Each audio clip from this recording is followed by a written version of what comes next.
Hey guys, welcome to another video of David Realty. Today, or tonight rather, we're going to talk about the phrase that everybody's probably heard once in a while, that nobody wants to buy from a salesman. And where I'm coming from that is the most stereotypical review of any kind of a salesperson is the car salesman. The pushy person, the one that's forcing things down your throat, the one that's just trying to get the sale, get you out of there and get somebody else. And that's what we're going to kind of cover today in this little short video is how we can not be that salesman but still get high sales. When it comes to selling, personally, you kind of think back to when you bought something. You bought a car, TV, knives, guns, whatever you bought. You bought from people that have sold to you, unless you got online, obviously, but in general, you're usually buying from a person. When you're buying from people, think about how they were with you, the ones that you bought from, and how you felt when you walked away. When you bought that last car, how did you feel? Did you feel, that guy was annoying, but I wanted that car. I really wanted that Honda.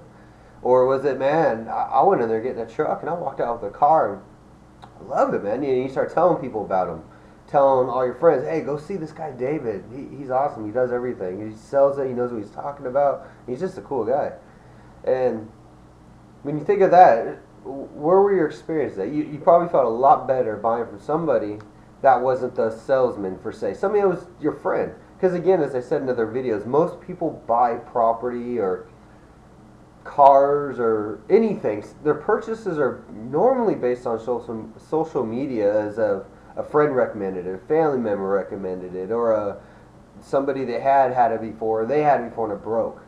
So when you are that salesperson, you want to be that friend. I'm not talking about manipulating them and talking them into it in a negative fashion, or trying to, as you would say, fake being their friend. It's nothing like that. And to me, that's considered lying to a customer. And that's not what I'm about. When a customer walks into, let's say, a store I'm working at, first thing I say to them, say, hey, how's it going? My name's Dave. What can I help you with today? And then they'll come in, they'll say something like, well, I need this product A. I need something like this. Oh, that's cool. What's it used for? What are you using it for?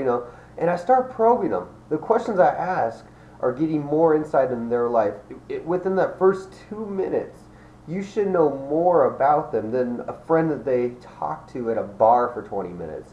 You should have that equivalency with them. So when you get that, you start relating, you start sharing stories back and forth. When you're selling something, it doesn't have to be a direct, this is product A, this is why it's so damn good, and this is why you're going to buy it, and then you buy it, and then they're gone. That really doesn't work too well, because the aftermath of all that is you'll probably not see them again. You might not get a referral that you want, to where they'll tell their friends to come in and see you, and then you make more money off their friends, and it just carries on. So with all that being said, what you want to do is you want to build a relationship with this person as quick as possible, but in an honest way. I mean, have some integrity about it. Don't lie to them. Don't make up stories. I always hear the traditional things on the websites about, well, if they tell you they were in the Navy and they did this, lie to them and say you were too, and just start relating to them, and then blah blah blah. For me, that's a problem. And I've never had a good sale trying to BS my way through something, because at that point, that customer, if you're not directing a conversation correctly, will start getting detailed. Let's just get back to the Navy thing. Let's say, yeah, I was on this ship and I did this and that, and they might be like, oh yeah, I was an IT too, and he starts getting detailed.